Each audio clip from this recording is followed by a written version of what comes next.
the Blue Ridge Mountains of Virginia, on the trail of the lonesome pine. Well, hello. We're going to have a little chat about being lonely and mindset.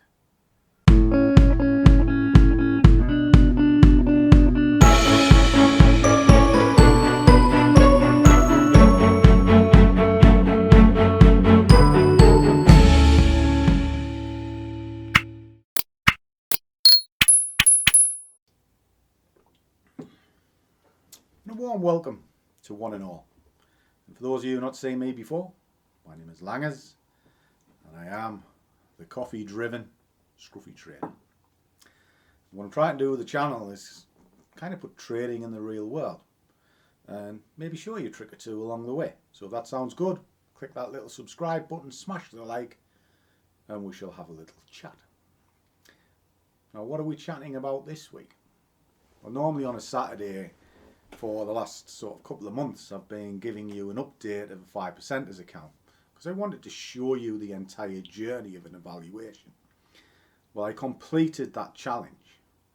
So this week I'm just kind of having a week off and a little bit of a talking head video about the experiences of being a trader and what makes you consistent.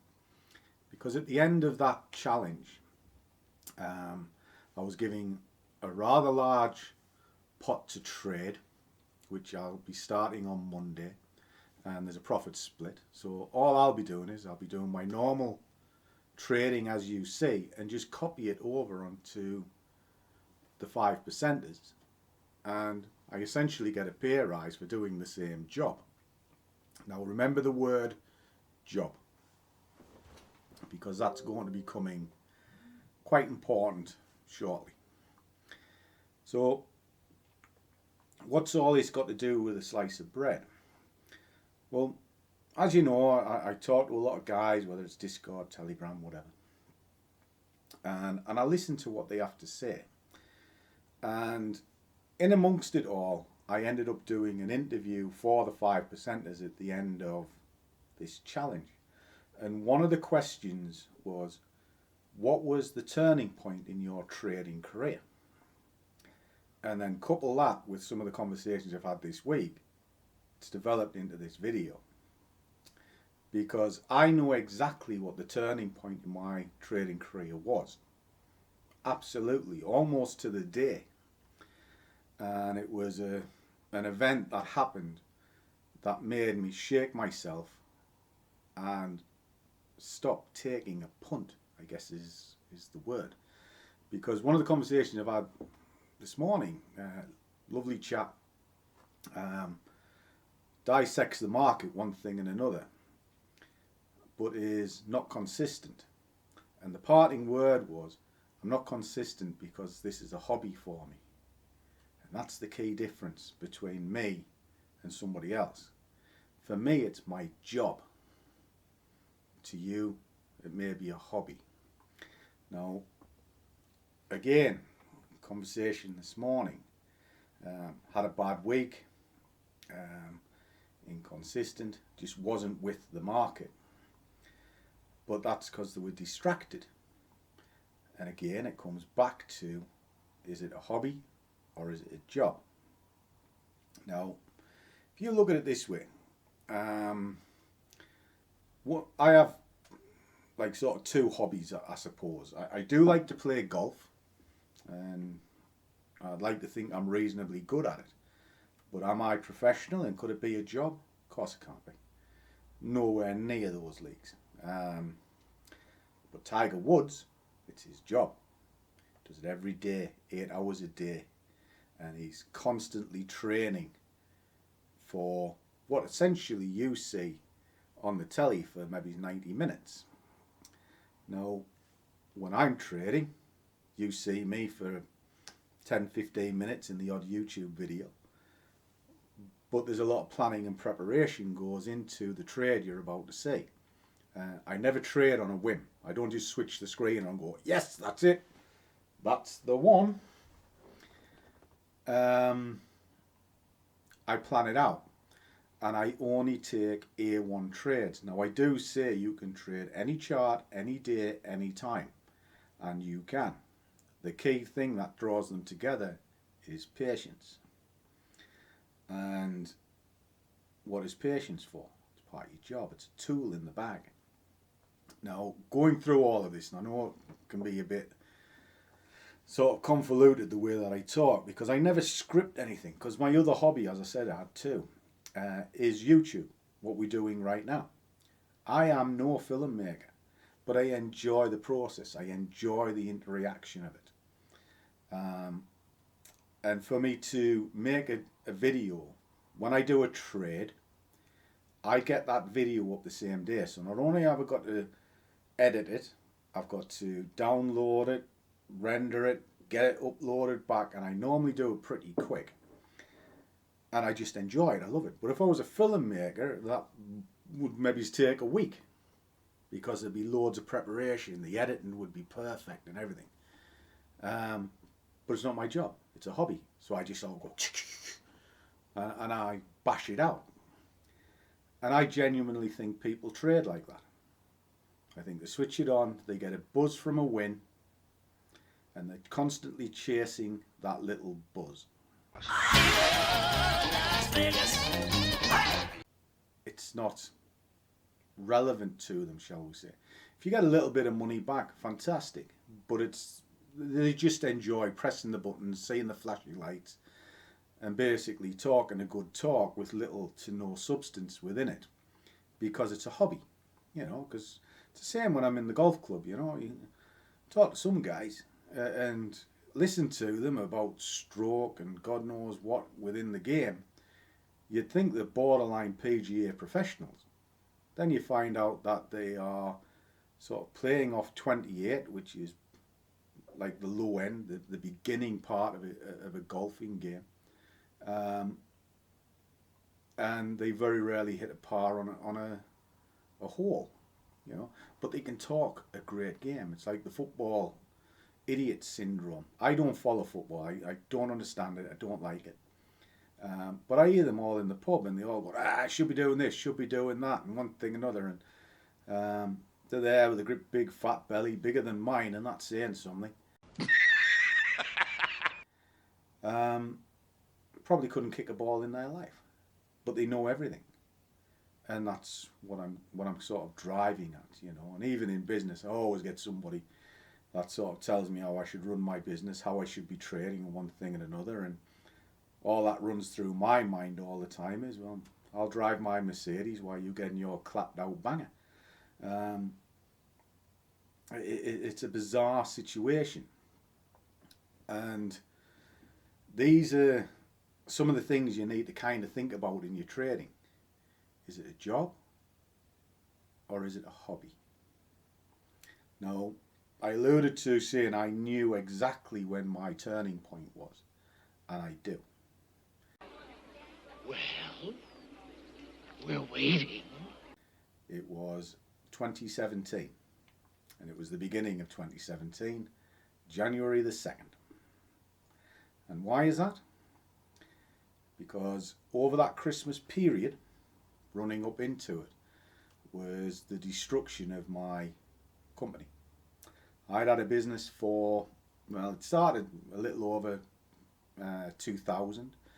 It had transformed a few times through the years, and if you look how I became the Scruffy Trader, you'll have seen it. And you'll also see the factory that I built. You know, I took a big factory unit on, and it was all kitted out, one thing and another. At its height, I had 17 staff working under me. You still get people kicking it into me, saying, you had this tin pot little toy shop. Yeah, well, that tin pot toy shop employed 17 people for a very long time. You do it, and you work for yourself, and you try it. It ain't easy. It really ain't. If you can't take a little bloody nose, maybe you ought to go back home and crawl under your bed. You know, and then when it collapsed, and it collapsed from various reasons, Brexit, the rise of Amazon and eBay and all that sort of thing, it just sort of squeezed companies like that out of the market. But I was left with a choice while that company was winding down and sort of its inevitable closure. I need to make a living. Not any living, a living. You know, what skill set have I got? Now, I could either restart the business, but what's the point? I already know that business model is destined to probably fail again. And why? You can't take on the Amazons of this world. You know, you really can't. It's like the corner shop taking on the supermarkets. You have to turn and twist your business to fit a different dynamic. It's kind of why Winky and I own a confectionery shop. It's the last of the high street bastions. Because if you try to go into online sales, as all the gurus and everything constantly bang on about making it with Amazon, trust me. Well, put it in perspective. Last trading year for Amazon, we put 1.8 million through it, and I made sod all, nothing.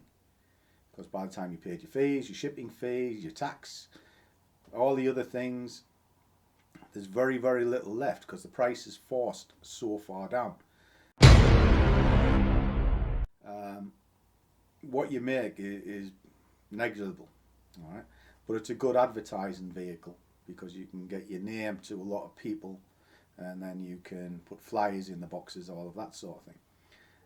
But as a money maker, no, it's not, and various other things. Anyway, long story and a sore wound, but I enjoyed every moment of it. But within that business, I kind of learned part of the skill set I have now. And up until the closure of like that Christmas period when I knew it was going to shut down, I was like what you guys are. It was a punt. It was a hobby. It was something I enjoyed. Yes, it was part of my business, but it was a different type of trading to day trading what I do now. But it was the pivotal point. It was the push I needed to say, this is the time, get on with it. It is your job. And that is the key element. It meant that I had to settle down, look at everything objectively, do not pull the trigger unless I am pretty certain it's going to win, which increased my consistency. And don't get me wrong, I did make a lot of mistakes, and one of the parts that I needed to overcome was boredom, because I genuinely think some of the failures in trading is boredom. And that's why I touched on to loneliness at the start of this, because locked with just you and the screen, your fingers get a bit itchy, you start trading because you're bored. That's why I watch a lot of music videos and take the mickey a lot, because I need to pass the time. And I guess I'm not really sure where I'm going with this. I just wanted to kind of tell you something from the heart as to what trading is. And I think there's a distinct difference between a hobby and a job. When it's a hobby, it's fun, and you sort of get a little buzz here, there and everywhere, and you love it, so you talk about it all the time and you think it's amazing. And it's this, well, I guess a unicorn.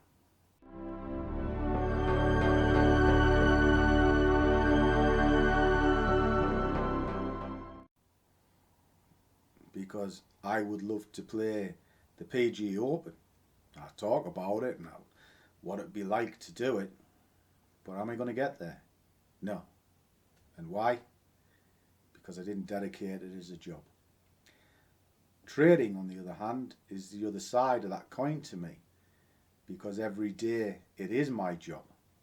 So I have to plan it, I have to prepare properly, and then I have to commit to what I'm doing, because if I don't get paid. It is that simple. So, in essence, are you looking at trading to be a hobby and a bit of fun?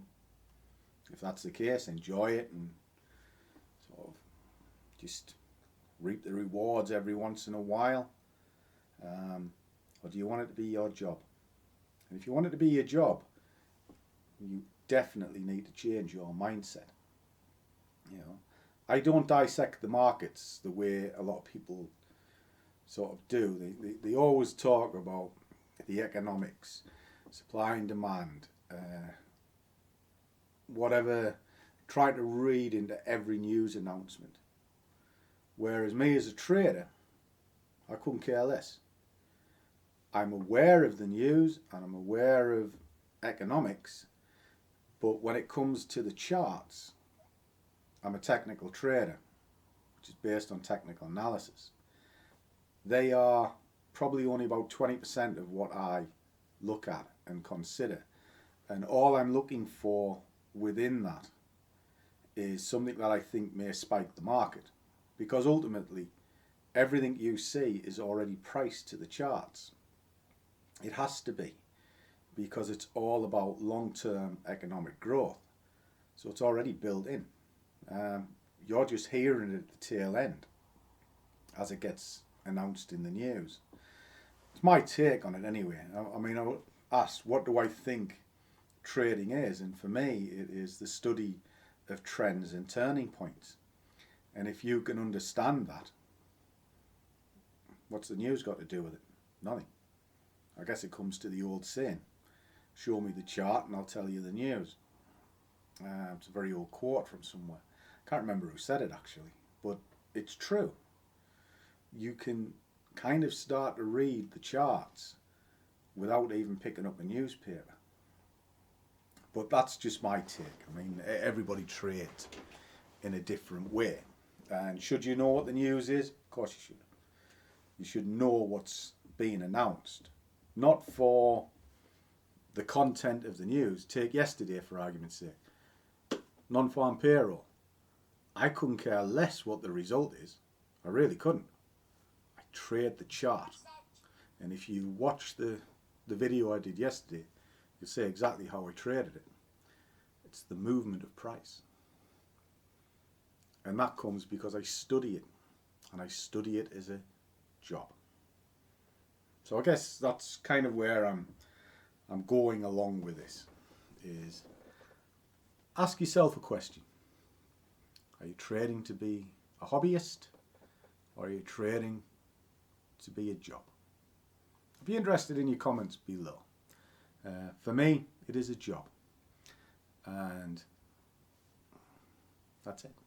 The YouTube side of it is a hobby, which is probably why I'm not very good at it. Maybe I will do one day. I've tried to get better, guys. I genuinely have. Bought a little microphone and sort of, well, you can kind of see it behind me. It's all kind of set up behind my screens. But ultimately, it's them three screens that are important, whereas the three I've got here are the ones I have in Winky's office. Because without them, I don't make anything. You know, and ultimately, I have to. Winky's business does okay, but it can't support both of us. But that can. And now I've just moved over into 5%ers. We're getting a pay rise for doing nothing more than my job. So happy days. And well, that's it really. So just a quickie, just my strange thoughts on the market. In summary, don't sort of trade out of boredom and loneliness. If you're lonely, talk to somebody. Don't play with the charts because it will be a disaster. It's good to have a trading buddy. It's kind of why I like the Discord group and the Telegram. It's there for no other reason than to connect and talk.